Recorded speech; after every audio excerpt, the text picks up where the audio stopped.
सचित्र वर्णन। और सुनकर सभी महात्मा बड़े प्रसन्न हुए महाराज। सभी महात्माओं ने कहा ऐसी सुंदर कथा सुनाई है इन बालकों ने, इनको मैं क्या दूं, इनके द्वारा कथा को सुनकर के मैं कृतज्ञता ज्ञापन कैसे करूं, क्या करूं। और फिर उन महात्माओं ने कुछ न कुछ भेंट किया महाराज। यही परंपरा है। लोग कहते महाराज कथा में भेंट लोग मांगते हैं। बोले मांगने की जरूरत नहीं, ये तो विधि है। क्या विधि है? बोले जितने ऋषि मुनि महात्मा थे सबने कथा सुनी और कथा सुनने के बाद प्रसन्नो बलकलम कश्चित, किसी महात्मा ने प्रसन्न होकर के ले जाकर के बलकल वस्त्र व्यासपीठ पर चढ़ा दिया। बोले बेटा ऐसी सुंदर कथा तुमने सुनाई, मैं तुम्हें क्या दूं, ये बलकल वस्त्र ले लो, इसको तुम धारण करना, तुम्हारे उपयोग में ये आएगा। एक महात्मा कथा सुन रहे थे, अन्य कृष्णाजिनमदात। एक महर्षि कथा सुन रहे थे, महात्मा कथा सुन करके प्रसन्न हुए। मन में आया इन बच्चों को मैं क्या दूं, इतनी सुंदर कथा इन्होंने सुनाई। तो अपना कृष्णाजिन मृगचर्म ले जाकर के दे दिया। बोले लो बेटा ये मृगचर्म तुम्हारे काम आएगा। बोले ब्रह्मचारी के क्या काम आएगा? बोले ब्रह्मचारी का जो उत्तरीय होता है वो मृगचर्म ही होता है। कृष्णाजिनम उत्तरीयम ऐणेयम उत्तरीयम। महर्षि पारस्कर अपने सूत्र में लिखते हैं ऐणेयम उत्तरीयम। यज्ञोपवीत संस्कार जब होता है तो यज्ञोपवीत संस्कार में कमर में मूज की मेखला बांधी जाती है और कंधे पर मृगचर्म दिया जाता है। मृगचर्म ही ब्रह्मचारी का उपवस्त्र होता है। जैसे हम आप पूजा करने बैठते हैं तो कंधे पर कोई गमछा रख लेते हैं, कोई टॉवेल रख लेते हैं, क्यों? बोले कंधे पर एक उपवस्त्र होना चाहिए। लेकिन ब्रह्मचर्य आश्रम में जो ब्रह्मचारी है उसका उपवस्त्र मृगचर्म ही होता है, ऐणेयम उत्तरीयम। इसलिए महात्मा ने मृगचर्म भेंट कर दिया।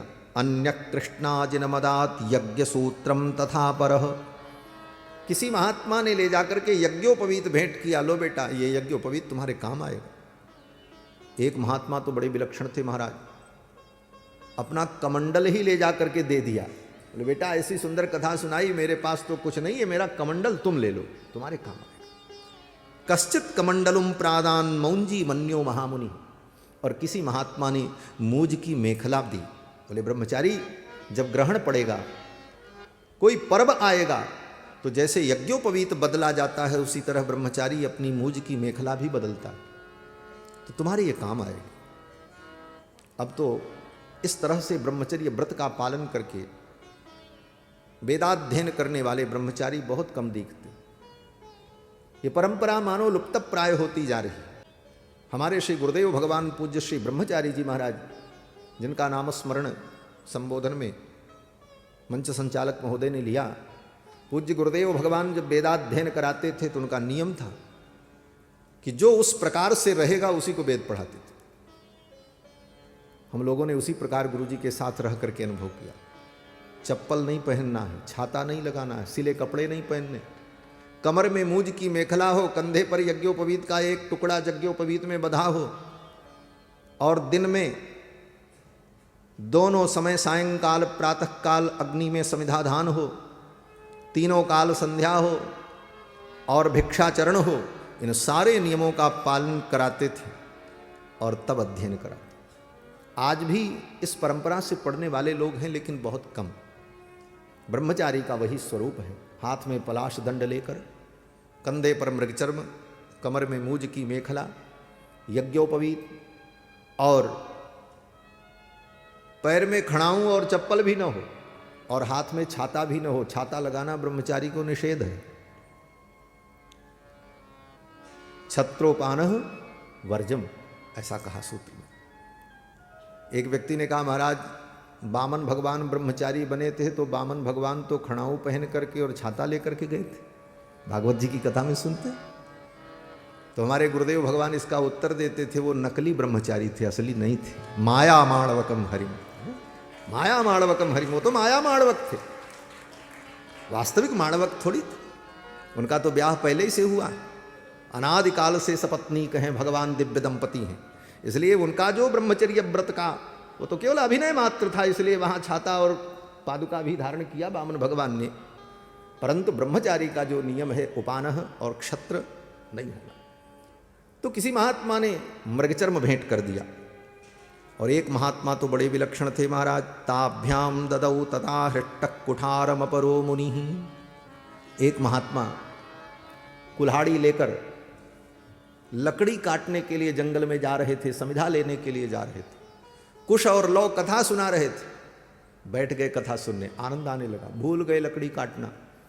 कथा जब पूरी हुई तो महात्मा ने सोचा मैं इनको क्या भेंट करूं, ऐसी सुंदर कथा सुनाई तो अपनी वो कुल्हाड़ी ही ले जाकर के व्यासपीठ पर चढ़ा दी। कुठारम अपरो मुनि, ये कुल्हाड़ी रख लो बेटा, तुम्हारे काम आएगी, जंगल में लकड़ी काटने के उपयोग में आएगी।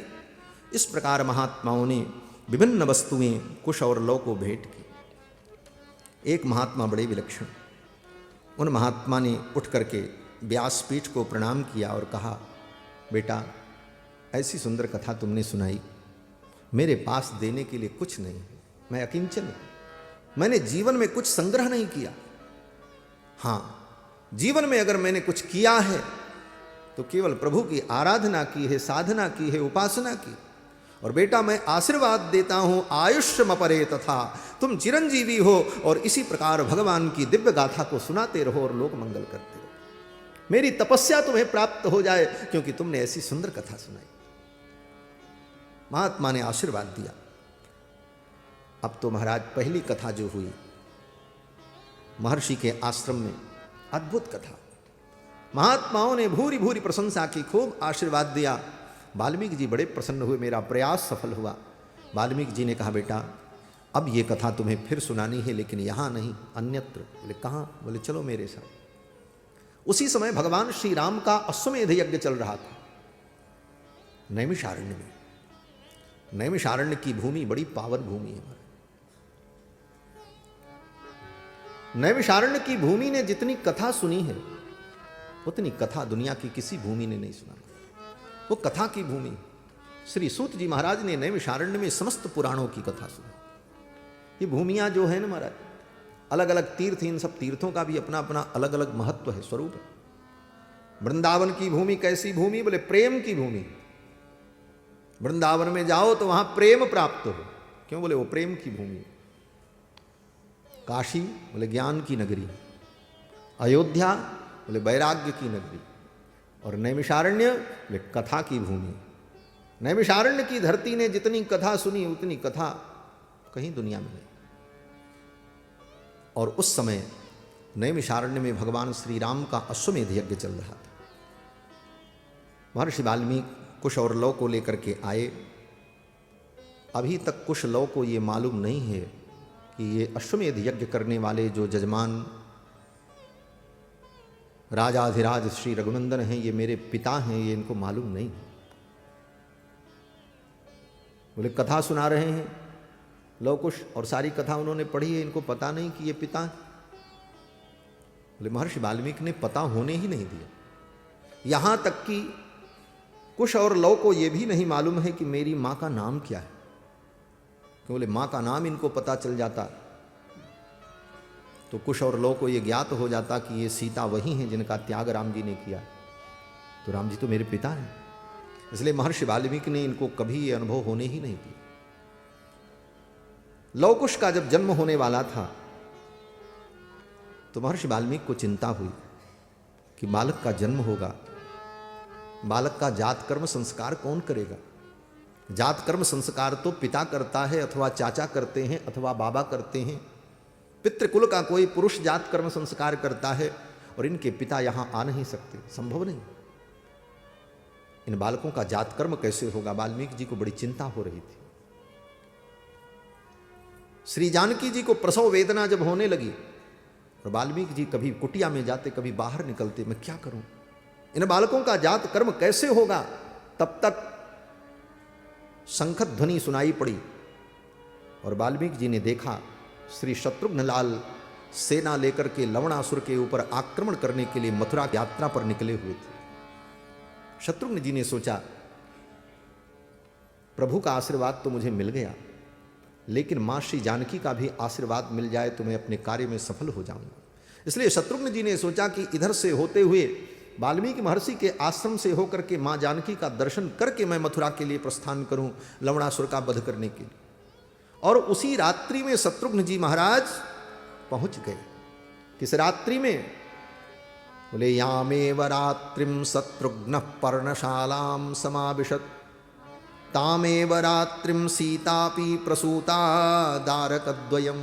उसी रात्रि में सीता ने सुंदर दो पुत्रों को जन्म दिया। श्री शत्रुघ्न लाल जी ने जात कर्म संस्कार संपन्न कराया और मां जानकी का आशीर्वाद प्राप्त करके वो तो विदा हो गए। लेकिन दोनों कुमार जब बड़े हुए, कुश और लौ,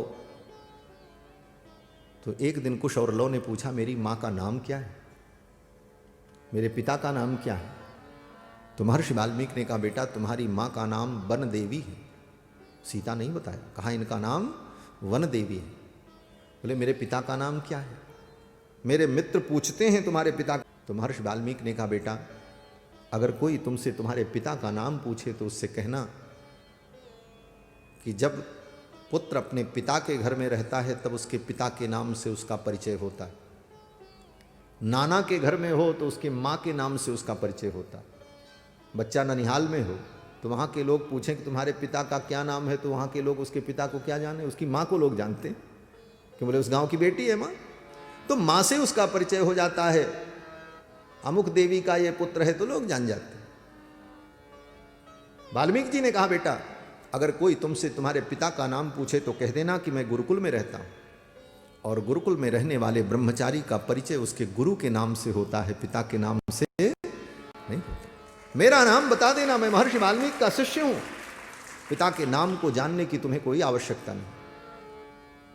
दोबारा कभी भी कुश और लौ ने महर्षि वाल्मीकि से पिता का नाम पूछने का साहस नहीं किया। क्यों? बोले एक बार आचार्य ने कह दिया, अब दोबारा पूछने की हिम्मत। इसलिए लौ और कुश को अपने पिता का नाम भी ज्ञात नहीं, मां का नाम भी ज्ञात नहीं। संपूर्ण रामायण कथा याद कर लेने के बाद, गाने के बाद भी उनको यह पता नहीं है कि ये मेरे पिताजी का ही चरित्र है, मेरी मां का चरित्र। इस रहस्य को रहस्य बनाए रखा महर्षि वाल्मीकि ने।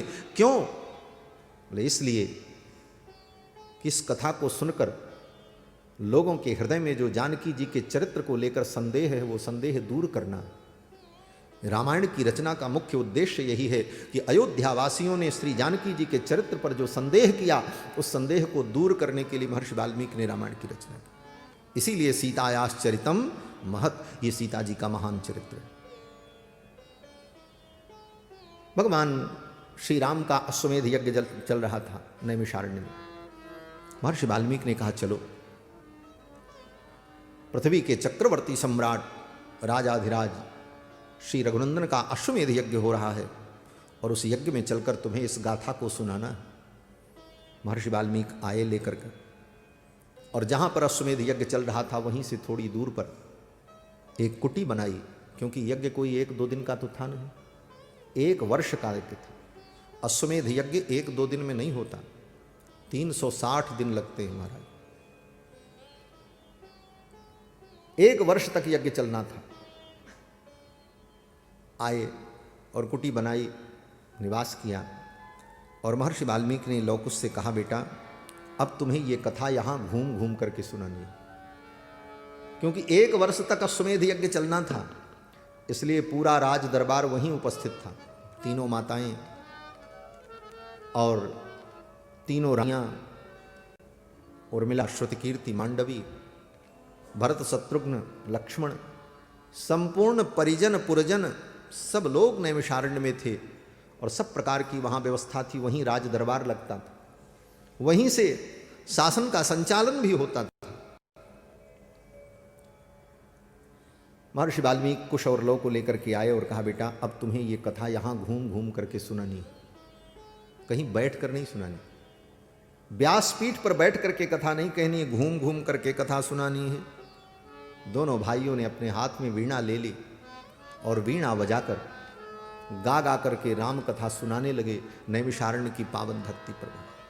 अब तो अपार जन समूह उनके पीछे पीछे चलने लगे इस कथा को सुनने के। जहां वो जाते दोनों भाई, हजारों की भीड़ उनके पीछे चलती कथा सुनने की, चलती फिरती कथा होने लगी। और आप कल्पना करो, कोई व्यक्ति बहुत सुंदर गायन कर रहा हो, कथा सुना रहा हो, और उसके गायन को, उसके व्याख्यान को सुनने के लिए हजारों लोग उसके पीछे चल रहे हों मार्ग पर, क्या स्थिति होगी? मार्ग जाम हो जाएगा। जाम लग गया महाराज, आज भी जाम लगता है, और जाम में फंस जाए तो चाहे प्रधानमंत्री ही क्यों न हो, जब तक जाम खुलेगा नहीं तब तक वो जा नहीं सकता। और आज के इस जाम में कौन फंस गए? बोले भगवान श्री राम फंस गए। भगवान श्री राम रथ पर बैठ करके आ रहे थे उधर से, और इधर से कुश और लव दोनों भाई रामायण का गान करते हुए जा रहे थे। हजारों की भीड़ थी। भगवान श्री राम ने देखा ऐसा गायन, रथ्यासुराज मार्गेशु ददर्श भरताग्रज। भरताग्रज श्री रघुनंदन ने जब देखा और इस गायन को सुना, बड़े प्रसन्न हुए। भगवान श्री राम ने अपने मंत्रियों से कहा, इन दोनों ऋषि कुमारों को आदरपूर्वक बुला करके मेरे दरबार में लाओ, और इनकी कथा मेरे दरबार में होगी, और सभी लोग सुनेंगे, मैं भी सुनूंगा। सेवक लोग गए, आदरपूर्वक कुश और लव को लेकर के आए। दरबार में व्यासपीठ लगी, भगवान श्री राम सिंहासन पर विराजमान हुए। प्रजा के लोग बैठे, बड़े बड़े मंत्री बैठे, बड़े बड़े ऋषि मुनि महात्मा बैठे, वशिष्ठ, जाबाली, वामदेव, मार्कंडेय, कात्यायन, ये सब महामुनि लोग विराजमान हुए। और कुश और लव दोनों भाई भगवान की कथा का गायन करने लगे। अब ये दोनों भाई कैसे गा रहे हैं? वाल्मीकि जी कहते हैं कि ततस्तुतौ राम वच प्रचोदिता वगायताम मार्ग विधान संपदा। ततस्तुतौ राम वच प्रचोदितौ, भगवान श्री राम के कहने पर, उनकी प्रेरणा से दोनों भाई जब रामायण का गान करने लगे तो अगायताम मार्ग विधान संपदा, मार्ग पद्धति से कथा का गान कर रहे हैं। भगवान की कथा के गायन की पद्धति जो है वो दो प्रकार की है, एक मार्ग पद्धति, एक देसी पद्धति। इसमें अंतर क्या है? बोले जिस भाषा को सीमित लोग जानते हों, जिस भाषा में सीमित लोग की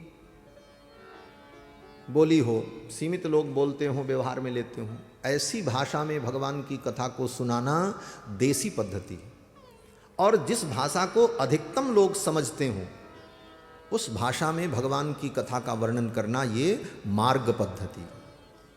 कुश और लव ने मार्ग पद्धति में भगवान की कथा का गायन किया, अगायताम मार्ग विधान संपदा। और भगवान श्री राम भी कथा सुन रहे हैं। जब सभी लोग भगवान की कथा सुनने में, रामायण कथा सुनने में सभी लोग दत्तचित्त हो गए, तो राम जी ने देखा अब मुझे भी अपने सिंहासन से उतरकर नीचे चलकर भूमि पर बैठकर कथा श्रवण करना चाहिए। भगवान श्री राम की मर्यादा देखो। कथा सुनने की विधि क्या है? कहते हैं समासनात् पुण्य हानि ही। कथा सुनाने वाले व्यास के बराबर आसन लगा करके अगर कोई बैठे कथा सुनने के लिए, तो उसके पुण्य का नाश हो जाता है। उच्चाच्च निरयम ब्रजेत। और सुनाने वाले व्यास से ऊंचे आसन पर बैठ करके अगर कोई कथा सुने, सुनाने वाला नीचे और सुनने वाला ऊपर, बोले वो नरक में जाता है। अच्छ निरयम ब्रजेत। इसीलिए हनुमान जी महाराज को भी पिशाच बनना पड़ा। कथा है। भगवान श्री कृष्ण ने जब गीता का उपदेश किया तो श्री हनुमान जी महाराज कहाँ बैठे थे? बोले अर्जुन के रथ की ध्वजा में बैठे हुए थे, और भगवान गीता का उपदेश सुना रहे। अर्जुन ने भी सुना और हनुमान जी ने भी सुना। हनुमान जी ने सुना तो भगवान श्री कृष्ण ने कहा, हनुमान, ज्ञानोपदेश सुनने के लिए व्यक्ति को नीचे बैठना चाहिए, और तुम मुझसे भी ऊपर बैठ करके इस ज्ञानोपदेश को ग्रहण किए हो, इसलिए तुम्हें पिशाच बनना पड़ेगा। और हनुमान जी को पिशाच बनना पड़ा, और पिशाच बन करके उन्होंने पैशाची भाषा में गीता का व्याख्यान किया, और तब जाकर के उस कर्म का प्रायश्चित्त हुआ। उच्चाच्च निरयम ब्रजेत। तो भगवान श्री राम ने भी विचार किया कि सिंहासन पर बैठ करके मैं कथा सुनूं, ये मर्यादा नहीं है। सचापि राम परिषद गतः सनैहि। राम जी अपने सिंहासन से उठे और उतर करके नीचे जाकर के परिषद में, लोगों के बीच में, साधारण लोगों के बीच में राम जी बैठ गए कथा सुनने के। और कैसे गए? वाल्मीकि जी कहते हैं, सचापि राम परिषद गतः शनैहि। अत्यंत धीरे से गए। कथा में आने की एक विधि है, समझो। कथा में आप आओ तो कैसे आओ? बोले इतने धीरे से आओ और बैठ जाओ, किसी को पता ही नहीं चले कब आप आए। और आप कथा सुनने आओ और सुनने वाले सभी श्रोताओं का ध्यान आपकी तरफ आकृष्ट हो जाए आपके व्यवहार से, आपके आचरण से, तो आपने कथा में आकर के अपराध कर दिया। लोगों का ध्यान जो भगवान में था, उस ध्यान को आपने तोड़कर अपनी तरफ आकृष्ट किया, इसलिए आपको दोष लगे। भगवान श्री राम इतने धीरे से उतरे, किसी को पता ही नहीं चला। सचापि राम परिषद गतः सनैः बुभूषया सक्तमना बभूव। और भूमि में जाकर के साधारण लोगों के बीच में राम जी बैठ गए और कथा श्रवण करने। इतने धीरे से बैठे कि जिसके बगल राम जी बैठे उसको भी पता नहीं चला। ये मर्यादा राम जी की। अब राम जी बैठ करके कथा सुन रहे हैं। इस रामायण की ये विशेषता है कि इस कथा को स्वयं राम जी ने सुना है। स्वयं राम जी ने बैठकर संपूर्ण रामायण को सुना है और कुश और लव ने सुनाया है। राम जी बैठ के सुनने के लिए। यहां पर हमारे आचार्य पूर्व पक्ष के रूप में शंका उपस्थित करते हैं कि ये राम जी का ही चरित्र है और राम जी ही सुन रहे हैं। जो अपना चरित्र सुने, अपनी प्रशंसा सुने, वो उत्तम पुरुष नहीं हो सकता। और ये तो पुरुषोत्तम है। पुरुषोत्तम होकर अपना चरित्र स्वयं सुन रहे हैं।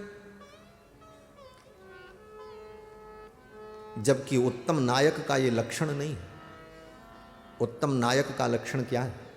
राम जी तो उत्तम नायक है और केवल मनुष्यों के ही नायक नहीं है, सबके नायक हैं। अखिल कोटि ब्रह्मांड नायक है, साधारण नायक थोड़ी। जय जय सुरनायक जनसुखदायक प्रणत पाल भगवंत। और ऐसे उत्तम नायक होकर, सर्वोत्तम नायक होकर अपना चरित्र सुन रहे हैं। दशरूपकार अपने ग्रंथ में जहां पर नायिका और नायक के भेद का निरूपण करते हैं, वहां पर कहते हैं कि धीरोदात्त विकथनः। नायक के अनेक भेद हैं। धीर नायक, उद्धत नायक, धीर ललित नायक, ये सब नायक के भेद हैं। दशरूपक ग्रंथ में नायक नायिका के अनेक भेदों का वर्णन किया है। वहां पर कहते हैं धीरोदात्त अविकथनः। धीरोदात्त नायक तो वो होता है जो अविकथन होता है, अपनी प्रशंसा नहीं सुनता। और ये राम जी सर्वोत्तम नायक होकर अपनी ही कथा सुन रहे हैं। ये पूर्व पक्ष उपस्थित किया, शंका उपस्थित की। तो इसका उत्तर देते हैं श्री गोविंदराज स्वामी जी महाराज कि राम जी धीरोदात्त नायक हैं और राम जी अपनी कथा नहीं सुन रहे हैं। क्यों? बोले ये रामायण राम जी की कथा नहीं है, ये तो सीता जी का चरित्र है। कृत्स्नम रामायणम काव्यम सीतायाश्चरितम। नहीं तो ये संगति नहीं लगेगी। सीतायाश्चरितम महत, सीता जी के महान चरित्र को भगवान सुन रहे। भगवान कथा को सुनकर आनंदित हो रहे हैं। बभूषया सक्त मना बभूव। अब लवकुश दोनों भाई कथा का वर्णन कर रहे हैं। सर्वप्रथम दोनों भाइयों ने अयोध्या की महिमा का वर्णन किया, क्योंकि ये कथा अयोध्या की है। अयोध्या के उस धरती की है जिस धरती ने भगवान श्री राम के चरण का संस्पर्श प्राप्त किया है। उस पावन धरती से यह कथा शुरू हुई। इसलिए कुश और लव ने सर्वप्रथम अयोध्या की महिमा का वर्णन किया। अयोध्या क्या है? पहले तो कुश और लव वर्णन करते हैं कि संपूर्ण पृथ्वी पर शासन करने वाले राजाओं की राजधानी अगर कहीं है तो अयोध्या नगरी। सर्वा पूर्वमियम एसाम आसीत कृत्स्ना वसुंधरा। संपूर्ण वसुंधरा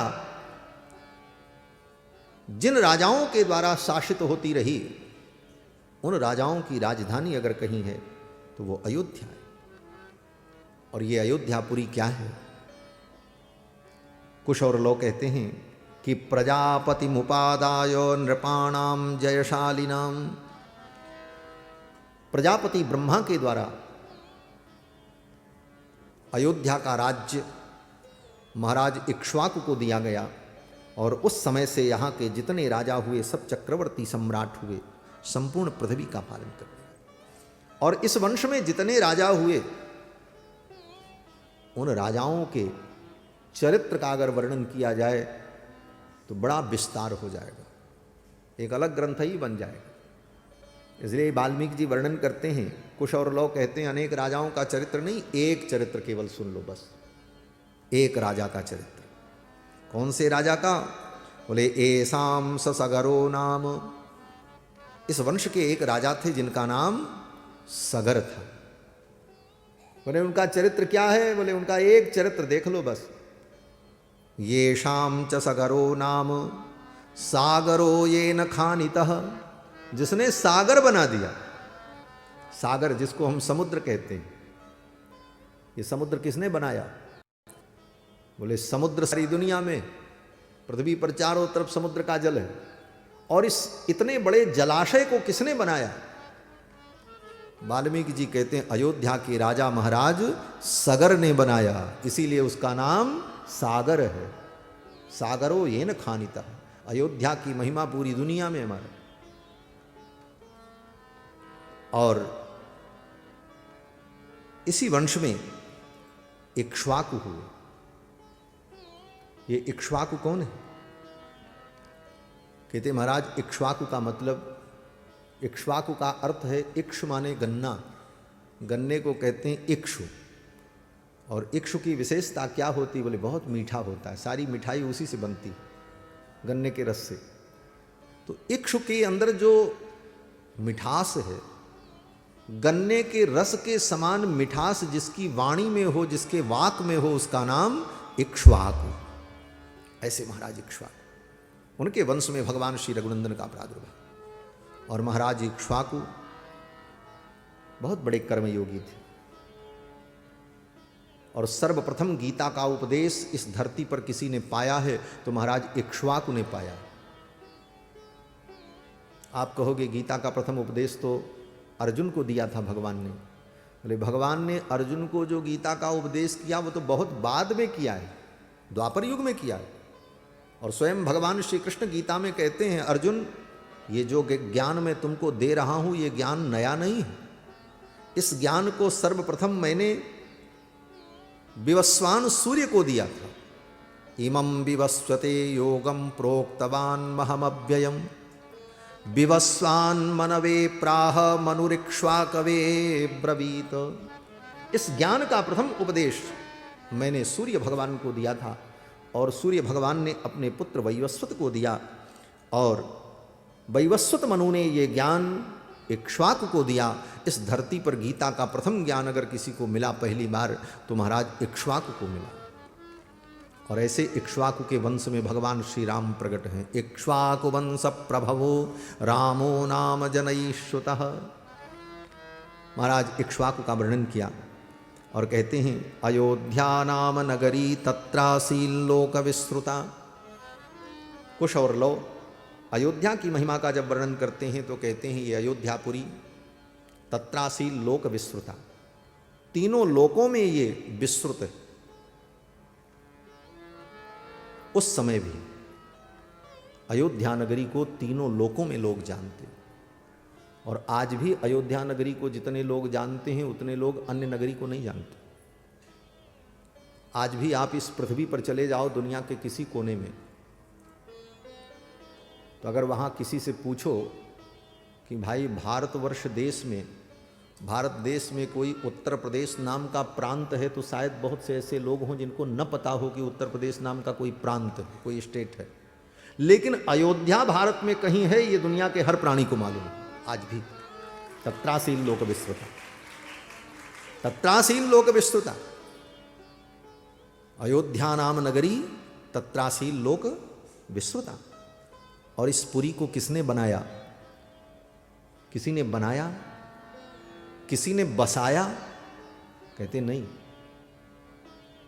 मनु इसके शासक हुए, लेकिन मनुना मानवेंद्रेण शासिता। परंतु ये पुरी कहते हैं या पुरी निर्मिता स्वयं, ये अयोध्यापुरी स्वयं निर्मित है, इसको किसी ने बनाया नहीं। मनुना मानवेंद्रेण या पुरी निर्मिता स्वयं, जो स्वयं निर्मित पुरी है, जिसको किसी ने बसाया नहीं, किसी ने बनाया नहीं, स्वयं व्यक्त पुरी है, उसका नाम अयोध्यापुरी। और 7 मोक्षदायिनी पुरियों में कनिष्ठिका अधिष्ठित प्रथम गणना इसकी होती अयोध्या, मथुरा, माया, काशी, कांची, हेवंतिका। विश्व की प्रथम नगरी अयोध्या नगरी और सभी मानवों के पूर्वजों की नगरी अयोध्या नगरी। दुनिया में कहीं भी कोई मानव है तो उस मानव के पूर्वज कौन हैं? बोले मनु महाराज हैं। और मनु महाराज कहाँ के राजा थे? बोले अयोध्या के राजा थे। विश्व के समस्त मानव सृष्टि का मूल स्थान अयोध्यापुरी। अयोध्या नाम नगरी तत्रासीन लोक विस्तृता, मनुना मानवेंद्रेण या पुरी निर्मिता स्वयं। और ये अयोध्यापुरी वैकुंठ का हृदय है। श्री मनु जी महाराज भगवान से मांग करके इस पुरी को लेकर के आए और भगवान की ये अयोध्यापुरी जो वैकुंठ का हृदय है, भगवान के सुदर्शन चक्र पर विराजमान हुई। अयोध्यापुरी को लेकर के जब मनु जी महाराज आए तो अयोध्यापुरी को जब पृथ्वी पर स्थापित करने लगे तो पृथ्वी अपनी कक्षा से इधर उधर जाने लगी। क्यों? बोले वैकुंठ के हृदय स्वरूपा अयोध्यापुरी को धारण करने का सामर्थ्य पृथ्वी में नहीं। तब भगवान ने अपने सुदर्शन चक्र को भेजा और भगवान के सुदर्शन चक्र पर विराजमान अयोध्यापुरी है। या चक्रो परिराजते भुवि सदा, भगवान के सुदर्शन चक्र पर विराजमान अयोध्यापुरी। इसीलिए वेदों में अयोध्यापुरी का जब वर्णन किया तो कहते हैं अष्टचक्रा नवद्वारा देवानाम पूह अयोध्या। अष्टचक्रानवद्वारा देवानाम पूह, देवानाम पूह माने देवताओं की पुरी, देवताओं की नगरी अयोध्यापुरी, भगवान के चक्र पर विराजमान ऐसी दिव्य अयोध्यापुरी का वर्णन किया। और वो अयोध्यापुरी कितनी बड़ी है? आयता 10 द्वेच श्रीमती त्रीणि विस्तीर्णा, 12 योजन लंबी और 3 योजन चौड़ी मत्स्याकृति अयोध्यापुरी का वर्णन किया। मछली के समान 12 योजन लंबी और 3 योजन चौड़ी, सरयू और तमसा नदी के मध्य का भूभाग अयोध्यापुरी, वैकुंठ का हृदय अयोध्यापुरी का सुंदर वर्णन किया। उच्चाट्टाल ध्वजवतीम शतग्नि शतशंकुलाम, जिस अयोध्यापुरी में बड़ी बड़ी अट्टालिकाएं, बड़े बड़े प्रासाद, सुंदर राजपथ, और जिस राजपथ पर प्रतिदिन सेवकों के द्वारा सुंदर सुंदर सुगंधित जल का छिड़काव किया जाता, और अयोध्यापुरी में सुंदर सुंदर उद्यान, उपवन, मनोरम स्थान, और वहाँ का अन्न पानी वाल्मीकि जी सब वर्णन करते। वाल्मीकि जी कहते हैं अयोध्या का जल और अयोध्या का अन्न कितना सुंदर है। वाल्मीकि जी कहते हैं शाली तंडुल संपूर्णाम, शाली तंडुल संपूर्ण, अन्न में तंडुल चावल श्रेष्ठ अन्न है, और उसमें भी शाली सर्वोत्तम, शाली तंडुल संपूर्णाम इक्षुकांड रसोदकाम। और अयोध्या का जल बोले गन्ने के रस के समान मीठा जल। और जगह तो महाराज खारा पानी मिलेगा। वृंदावन धाम ठाकुर का बड़ा अद्भुत है, लेकिन वहाँ पानी मीठा मिलना ही मुश्किल है। लेकिन अयोध्या का जल बोले ऐसा मधुर, इक्षुकांड रसोदकाम, गन्ने के समान मीठा मधुर जल। ऐसा सुंदर दिव्य वर्णन अयोध्या का किया। और अयोध्या में तामग्निविद्भिर गुणवद्भिरावृताम द्विजोत्तमैर्वेद षडंग पारगैः, और बड़े बड़े वेद के विद्वान, वेद षडंग पारगैः, 6 अंगों के सहित सांग वेद का अध्ययन करने वाले बड़े बड़े वैदिक विद्वानों के द्वारा सुशोभित अयोध्यापुरी, ऐसी दिव्य अयोध्यापुरी का वर्णन किया है। यह अयोध्यापुरी भगवान का ही स्वरूप है। भगवान शंकर रुद्रयामल ग्रंथ में जब अयोध्यापुरी का वर्णन करते हैं तो भगवान शंकर भगवती पार्वती को सुनाते हुए कहते हैं कि अयोध्या च परब्रह्म, अयोध्या ही परब्रह्म का स्वरूप है। अयोध्या च परब्रह्म सरयू सगुण पुमान, और सरयू जी जो हैं वो सगुण ब्रह्म है, सरयू सगुण पुमान।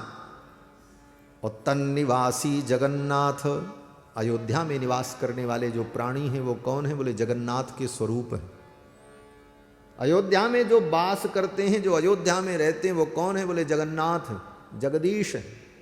अयोध्यावासिन सर्वे जगन्नाथ स्वरूपिण, अयोध्यावासी जगदीश के स्वरूप को प्राप्त कर लेते। तन्निवासी जगन्नाथ सत्यम सत्यम वदाम्यहम, भगवान शंकर कहते हैं मैं सत्य सत्य कहता हूं, अयोध्यावासी जो हैं वो जगदीश के स्वरूप है। ऐसा दिव्य वर्णन अयोध्या का भगवान शंकर ने किया। अयोध्यापुरी में सरयू जी जो प्रवाहित होती, सरयू नदी, सरयू की बड़ी अद्भुत महिमा है। गंगा की महिमा तो आपने बहुत सुनी है। गंगा त्रैलोक्य पावनी, सारे त्रिलोकी को गंगा पवित्र करती। और सरयू जी बोले गंगा जी तो पवित्र करती, और सरयू जी बोले जो सरयू में स्नान कर ले वो सीधे राम जी की गोद में पहुंच जाता है। राम जी उसको उठा करके अपनी गोद में बैठा लेते हैं महाराज। राम जनते भी नहीं प्रयासा, राम जनते भी नहीं प्रयासा, मम समीप नर पावहि वासा, मम समीप नर पावहि वासा, मम समीप नर पावहि वासा, मम समीप नर पावहि वासा, राम जनते भी नहीं प्रयासा, राम जनते भी नहीं प्रयासा, राम जनते भी नहीं। स्वयं भगवान श्री रघुनंदन कहते हैं श्रीमद् रामचरितमानस में, श्रीमद् रामचरितमानस भी वाल्मीकि रामायण का अवतार है। वेद का अवतार वाल्मीकि रामायण, और वाल्मीकि रामायण का फिर अपरावतार अगर कुछ है तो श्रीमद् रामचरितमानस, क्योंकि वाल्मीकि जी ही गोस्वामी तुलसीदास जी के रूप में प्रकट हुए। श्री भक्तमालकार श्री नाभादास जी महाराज जब गोस्वामी तुलसीदास जी के चरित्र का वर्णन करते हैं तो कहते हैं कि कल कुटिल जीव निस्तार हित, वाल्मीक तुलसी भयो। कलयुग के कुटिल प्राणियों का उद्धार करने के लिए, निस्तार करने के लिए स्वयं वाल्मीकि जी गोस्वामी तुलसीदास जी के रूप में प्रकट हुए। और रामायण का एक नाम रामचरित भी है। इस रामायण का एक नाम रामचरित है। रघुवंशस्य चरितम चकार भगवान मुनि, इसका नाम रामचरित है और इसका नाम रामायण भी है। तो रामायण नाम से तो वाल्मीकि जी ने रचना की, और फिर वही वाल्मीकि जी महाराज जब गोस्वामी जी के रूप में प्रकट हुए तो उन्होंने जो रचना की उसका नाम रखा रामचरित।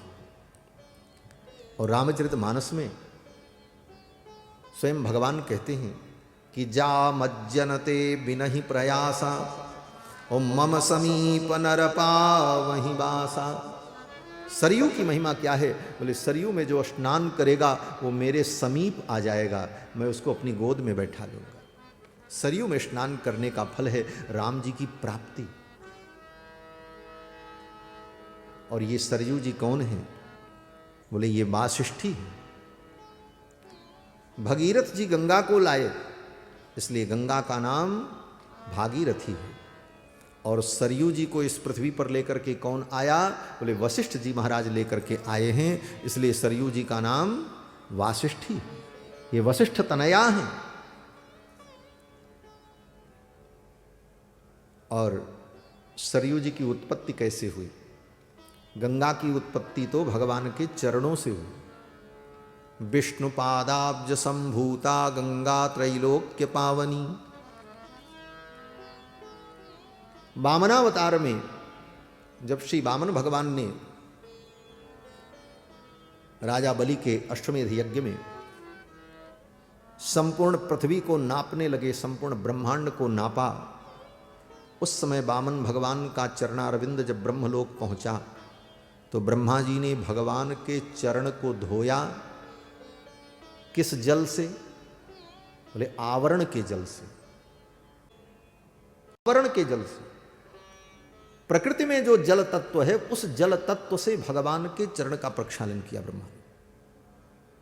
भगवान के चरण का संस्पर्श प्राप्त करके वो जल इतना पवित्र हो गया, गंगा त्रैलोक के पावन। और वो भी दोनों चरण का नहीं, एक चरण। और उस एक चरण में भी पूरा चरण नहीं, केवल अंगुष्ठ। और अंगुष्ठ में भी पूरा अंगूठा नहीं, अंगूठे का केवल नख। और नख में भी पूरा नख नहीं, नखाग्र। बस इतना ही ब्रह्मा जी धो पाए थे, पूरा चरण कहां धो पाए। नखोदकाम त्रिजगताम पापौक विध्वंसनम यन्नामामृतपूरकम च पिबताम संसार संतारकम पाषाणोपि यदंघि पंकरजसा शापान मुनेर्मोचिता यार्तत्राणपरायण स भगवान नारायणो में गति। ब्रह्मा जी ने भगवान के नखाग्र का प्रक्षालन किया और भगवान के चरण के अंगुष्ठ के नख का अग्रभाग जल से धो लिया। वो जल इतना पवित्र, आवरण का जल, और वो गंगा त्रैलोक के पावन, सारे त्रैलोकी को पवित्र करती। और सरयू जी, बोले सरयू जी तो भगवान के अंदर से प्रकट हुई है महाराज। हाँ, या स्वयं पद्मनाभस्य, या स्वयं पद्मनाभस्य नेत्र पद्माद विनिसृता। ये सरयू की उत्पत्ति भगवान के नेत्रों से हुई। कैसे? बोले ब्रह्मा जी ने जब तपस्या की तो ब्रह्मा जी की तपस्या को देख करके भगवान प्रसन्न हुए और भगवान प्रकट हुए। और भगवान नारायण को, ब्रह्मा जी को देखकर भगवान नारायण के हृदय में करुणा समुच्छरित हुई और भगवान नारायण के नेत्रों से प्रेमाश्रु प्रकट हुए। और भगवान नारायण के नेत्र से प्रेमाश्रु जब प्रकट हुए और वो प्रेमाश्रु टपकने लगे, तब ब्रह्मा जी ने देखा भगवान के नेत्रों से प्रकट होने वाला ये जल भूमि पर गिर जाएगा तो ये व्यर्थ हो जाएगा। ब्रह्मा जी ने तुरंत अपने कमंडल में भगवान के नेत्र के उस प्रेमाश्रु को रोक लिया और फिर उस जल को ले जाकर ब्रह्मा जी ने मनसा निर्मितम सरम, अपने मन के संकल्प से ब्रह्मा जी ने एक सरोवर का निर्माण किया जिसका नाम मान सरोवर। मनसा निर्मितम सर। और फिर उसी मान सरोवर में ले जाकर के ब्रह्मा जी ने उस जल को स्थापित किया, भगवान के नेत्रों से प्रकट होने वाले उस जल को। यहां पर एक बड़े रहस्य की बात है। आप कहोगे गंगा जी भी जल हैं और ये भी नेत्र का जल है, जल तो दोनों है। बोले दोनों जल नहीं है, दोनों में महान अंतर है। प्रकृति के अंतर्गत जो जल है उस जल का भगवान के चरणों से संस्पर्श कराया वो तो गंगा जी, लेकिन भगवान के नेत्रों से जो अश्रु प्रकट हुआ वो जल के रूप में दिख तो रहा है लेकिन वो जल नहीं है। क्यों? बोले हमारे आपके आंख से जो आंसू निकलता है वो तो जल है। क्यों? बोले पंचरचित शरीर में जल तत्व होने के कारण वो जल है। छित जल पावक गगन समीरा पंचरचित यह अधम शरीरा। लेकिन भगवान का दिव्य मंगल विग्रह पंचरचित नहीं, वो तो चिन्मय है। भगवान का श्री विग्रह क्या है? बोले अखंड एक रस है, रसो वैसा, वहां दूसरा कोई तत्व नहीं। अखंड एक रस आनंद तत्व है। आनंदमयोभ्यासात आनंदमयोभ्यासात आनंदमयोभ्यासात श्रुति कहती। एक तत्व है भगवान में, केवल आनंद तत्व, सच्चिद घन तत्व, और कोई दूसरा तत्व है ही नहीं।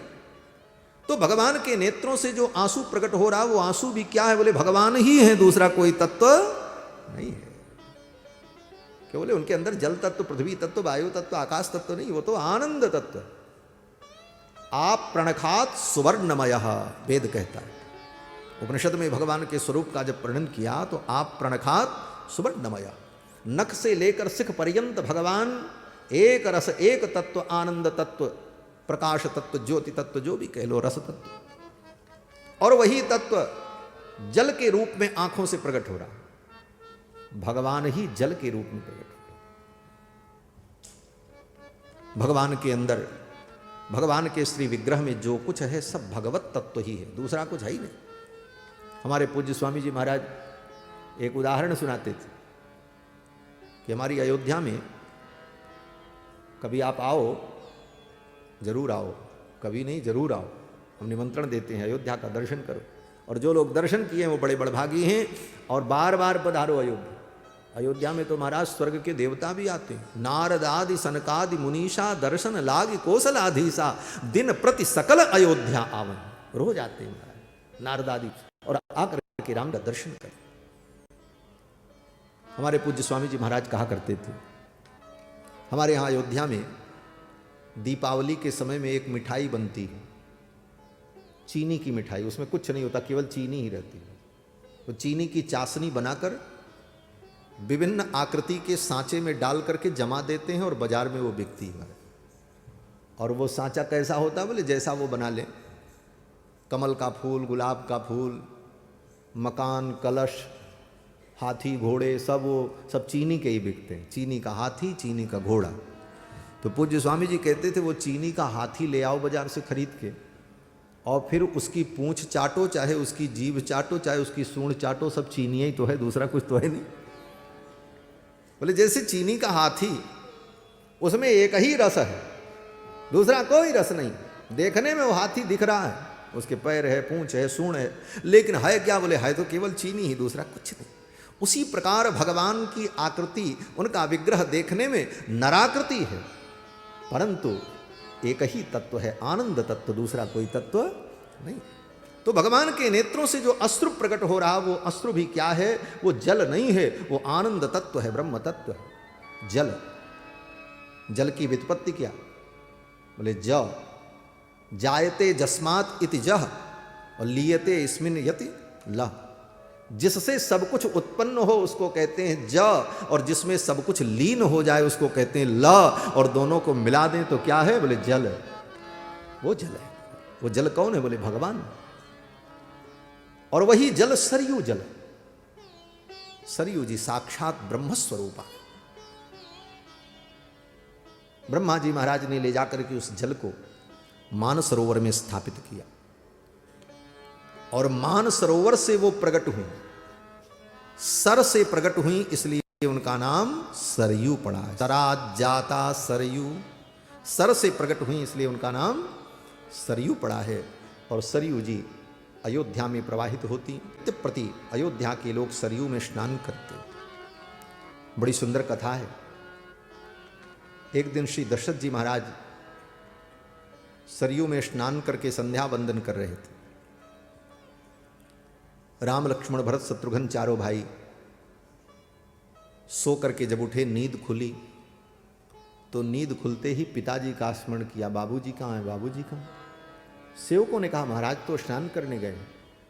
चारों भाई महल से निकले, 5-5 वर्ष के बालक, चारों भाई महल से निकले और दौड़ते हुए सरयू जी के तट पर पहुंच गए।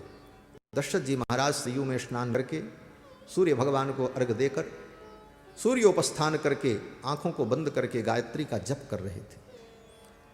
तब तक चारों भाई खेलते खेलते पहुंच गए सरयू के तट पर। पिताजी को देखा और पिताजी पिताजी कहते कहते चारों भाई झम झम पानी में कूद गए। सरयू जी, छप की आवाज आई, पानी में हलचल हुई। दशरथ जी का ध्यान टूटा। दशरथ जी ने देखा राम लक्ष्मण भरत शत्रुघ्न चारों भाई पानी। अब तो दशरथ जी भयभीत हो गए, छोटे छोटे बालक कहीं डूब न जाएं, इसको पकड़ूं कि इसको पकड़ूं कि इसको बचाऊं, एक बच्चा हो तो बचा ले। अब तो दशरथ जी बड़े व्याकुल हुए, कहीं मेरे ये बालक जल में डूब न जाए। और दशरथ जी महाराज ने तुरंत आंखों को बंद किया और कहा, हे सरयू, हे पुण्य सलिले, हे वासिष्ठी, मेरे बालकों की रक्षा करो। उसी समय भगवती सरयू प्रकट हो गई। सुंदर श्वेत कमल पर विराजमान भगवती सरयू के दिव्य स्वरूप का दशरथ जी ने दर्शन किया। और सरयू महारानी ने सुंदर मोतियों की माला चारों कुमारों के गले में पहनाई, और चारों कुमारों को गोद में लेकर के सरयू महारानी बैठ गईं। और सरयू जी ने दशरथ जी से कहा, राजन, यही मेरा स्वरूप है। भगवान श्री रघुनंदन ये चारों भाई सदा नित्य मेरी गोद में खेलते हैं, यही मेरा स्वरूप है। और जो व्यक्ति यहाँ स्नान करने के लिए आवे वो पहले मेरे इस स्वरूप का ध्यान करे। सरयू जी ने कहा कि जो व्यक्ति सरयू में स्नान करने के लिए आवे तो पहले सरयू के तट पर खड़े होकर के सरयू जी के उस स्वरूप का ध्यान करे कि भगवती सरयू की गोद में राम लक्ष्मण भरत शत्रुघ्न चारों भाई 5-5 वर्ष के बालक बैठे। मेरे इस स्वरूप का जो ध्यान करके और फिर चारों कुमारों को प्रणाम करके जो व्यक्ति सरयू में स्नान करेगा वो बिना प्रयास के ही समस्त बंधनों से मुक्त होकर के भगवान श्री रघुनंदन के पादारविंद को प्राप्त करेगा। ये सरयू जी की महिमा है। जा मज्जन ते बिनहि प्रयासा मम समीप नर पावही वासा। अयोध्या च परब्रह्म सरयू सगुण पुमान तन निवासी जगन्नाथ सत्यम सत्यम वदाम्य। अयोध्या के दिव्य स्वरूप का वर्णन कुश और लव दोनों भाइयों ने किया और फिर महाराज दशरथ का वर्णन करते हैं। तस्याम पुर्याम अयोध्यायाम वेदवित् सर्वसंग्रह। उस अयोध्यापुरी में महाराज श्री दशरथ तस्याम पुर्याम अयोध्यायाम वेदवित् सर्वसंग्रह, जो वेदवित् हैं सर्वसंग्रह, जिनके पास सब प्रकार का संग्रह।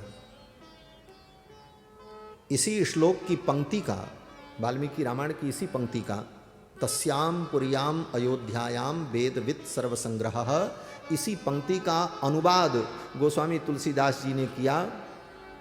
अवधपुरी रघुकुल मनिरावु वेद विदित तेहि दशरथ नाव। और यहाँ पर कहते हैं वेदवित् सर्वसंग्रह। श्री दशरथ जी महाराज दीर्घदर्शी महातेजाह, जो दीर्घदर्शी हैं, महान तेजस्वी हैं, दूरदर्शी हैं, पौरजान पद प्रिय, और अपने जनपद के सभी नागरिकों को परम प्रिय, जिनको अपने नागरिक प्रिय हैं किंवा।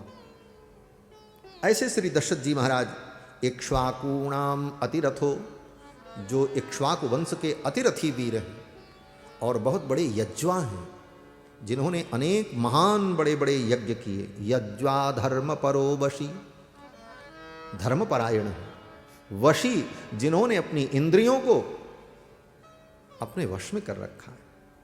महर्षि कल्पो, हैं तो राजा लेकिन किसी महर्षि से कम नहीं। महर्षि कल्पो राजर्षि त्रिशुलोके सुविस्तृतः, और तीनों लोकों में जिनकी चर्चा होती। दशरथ जी महाराज केवल पृथ्वी पर ही जाने जाते हो ऐसी बात नहीं, स्वर्ग में भी इनकी चर्चा। स्वर्ग में भी अगर देवराज इंद्र को कभी कोई आवश्यकता होती, कोई सलाह लेनी होती, तो दशरथ जी महाराज को सादर बुलाते। और दशरथ जी महाराज को बैठने के लिए गद्दी क्या मिलती स्वर्ग में मालूम? ये नहीं कि देवराज इंद्र अपने सिंहासन पर बैठे और दशरथ जी के लिए अलग सिंहासन लगा दें ना। जिस सिंहासन पर देवराज इंद्र बैठते उसी सिंहासन में आधे में देवराज और आधे में दशरथ जी महाराज बैठते। ये सम्मान था महाराज दशरथ का स्वर्ग में। त्रिशुलोकेषु विश्वतः।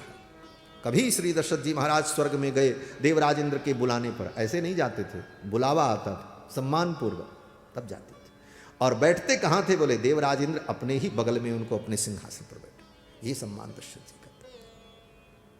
वाल्मीकि जी कहते हैं कि धनैश्च संचयैश्चान्यैः, दशरथ जी के पास धन और संचय कितना है?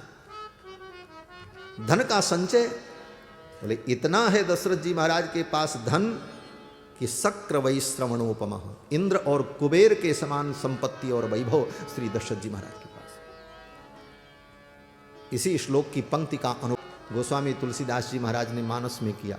अवधराज सुरराज सिंहानी, अवधराज सुरराज सिंहानी, दशरथ धन लखी धन धन जानी, दशरथ धन लखी धन धन जानी, अवधराज सुरराज सिंहानी, अवधराज सुरराज सिंहानी। अवधराज सुरराज सिहाई। अयोध्या के राज को देखकर सुरराज देवराज इंद्र भी सिहरते थे। उनको लगता था मेरा राज्य ऐसा नहीं, भले मैं देवराज हूं लेकिन जो अयोध्या है वो अयोध्या। दशरथ धन लखी धनद लजाही। दशरथ जी के धन को, कोष को देखकर कुबेर को भी लज्जा होती थी। हम तो केवल नाम के फाइनेंस मिनिस्टर हैं, देवताओं के वित्त मंत्री हैं, लेकिन हम तो नाम के हैं, खजाना तो दशरथ जी के पास। अवध राज सुरराज सिहाही, दशरथ धन लखी धनद लजाही। ऐसे चक्रवर्ती सम्राट श्री दशरथ जी महाराज। दशरथ जी के संपूर्ण चरित्र का वर्णन गोस्वामी तुलसीदास जी ने 2 पंक्तियों में किया महाराज। अवधपुरी रघुकुल मनि राउ, अवधपुरी रघुकुल मनि राउ, वेद विदित तेहि दशरथ नाउ, वेद विदित तेहि दशरथ नाउ। धर्म धुरंधर गुण निधि ज्ञानी, धर्म धुरंधर गुण निधि ज्ञानी, हृदय भगति मति सारंग पानी, हृदय भगति मति सारंग पानी। अवधपुरी रघुकुल मनि राउ, अवधपुरी रघुकुल मनि राउ, वेद विदित तेहि दशरथ नाउ। और इनकी विशेषता क्या है? बोले धर्म धुरंधर गुण निधि ज्ञानी, हृदय भगति मति सारंग पाणी। भक्ति ज्ञान वैराग्य तीनों से संपन्न है। धर्म धुरंधर ये कर्म की निष्ठा है। कर्म ज्ञान भक्ति तीनों का समन्वय है दशरथ जी के जीवन में। धर्म धुरंधर, धर्म की धुरी को धारण करने वाले। धर्म क्या है? बोले धर्म और कर्म ये दोनों पर्याय हैं। वेदोक्त जो कर्म है वही धर्म है। वेदोक्त कर्म ही धर्म है, धर्म कोई अलग वस्तु नहीं। और वेद कर्म का ही निरूपण करता है। आमनायस्य क्रियार्थत्वात्, महर्षि जैमिनी कहते हैं अपने सूत्र में कि आमनायस्य क्रियार्थत्वात् अनर्थक्यम अतदर्थानाम। वेद तो कर्म का ही निरूपण करता है और वह कर्म ही धर्म है। और वो कर्म क्या है? यज्ञ यागादि कर्म, पंचमहायज्ञ, संध्यावंदन, पंचमहायज्ञ, अग्निहोत्र, गृह्य होम, सोमयाग, अश्वमेध यज्ञ, इन विविध क्रियाकलाप कर्मों का निरूपण करने वाला जो वेद, वो क्रियाकलाप ही धर्म है।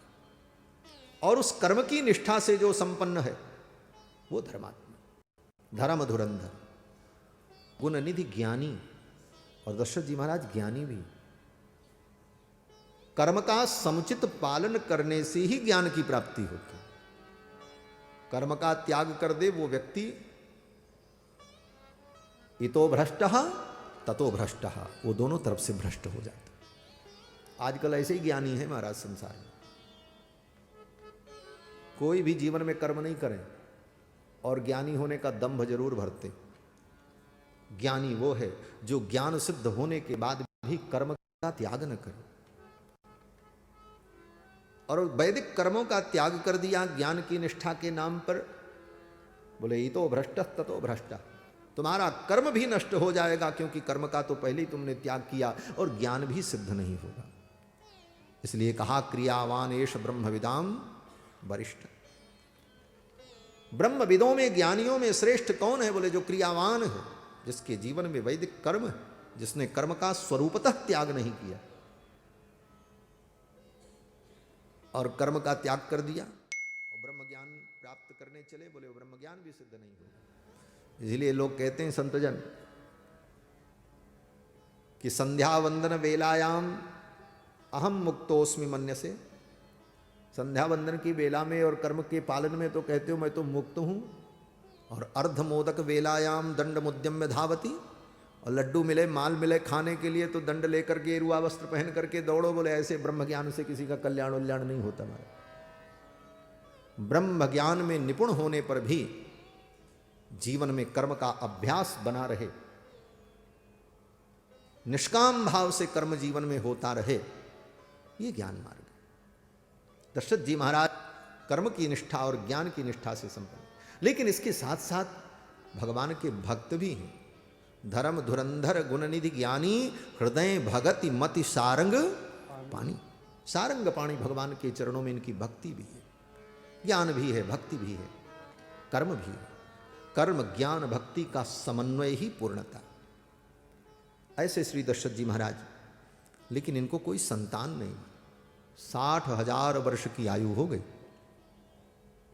60,000 वर्ष की आयु हो गई और अभी तक संतान की प्राप्ति नहीं हुई। यहां पर एक अद्भुत प्रश्न है कि 60,000 वर्ष की आयु हो गई और इनको संतान की प्राप्ति नहीं हुई, तो अभी तक इन्होंने संतान प्राप्ति का कोई उपाय क्यों नहीं किया? किसी का ब्याह हो और ब्याह के बाद 2-4 वर्ष 5 वर्ष बीत जाए और बेटा बेटी न हो, बोले फिर चिंता शुरू हो जाती है। फिर पूजा पाठ, देवी देवता, गुरु गोविंद सबके चरणों में मत्था झुकने लगता, कहीं से आशीर्वाद मिल जाए। डॉक्टर दवाई दुआ सब होने लगती, लेकिन 60,000 वर्ष की अवस्था हो गई दशरथ जी की, लेकिन पुत्र प्राप्ति के लिए इन्होंने कोई अनुष्ठान नहीं किया, किसी से नहीं कहा। अगर कहीं कहा हो तो हमको बताओ। इसीलिए गोस्वामी जी ने वहां पर जो चौपाई लिखी, आज सुबह हम लोग पाठ कर रहे थे महाराज जी के सानिध्य में, कि वहां पर गोस्वामी जी लिखते हैं कि एक बार भूपति मन माही, भई गलानी मोरे सुतना। एक बार, पहली बार, इसके पहले कभी नहीं हुआ। कभी सोचा ही नहीं दशरथ जी ने कि हमको पुत्र नहीं है, बेटा नहीं। क्यों? बोले विवाह तो बहुत पहले हुआ, इतने 1000 वर्ष बीत गए और आज तक पुत्र प्राप्ति की इच्छा ही नहीं हुई। क्यों धैर्य पूर्वक बैठे रहे दशरथ जी महाराज? तो कहते हैं दशरथ जी महाराज को मालूम है कि भगवान ही मेरे बेटा बन करके आएंगे, और भगवान तो कभी झूठ बोलते नहीं, उन्होंने कहा है तो आएंगे। इस विश्वास से बैठे रहे और आज तक पुत्र की प्राप्ति के लिए कोई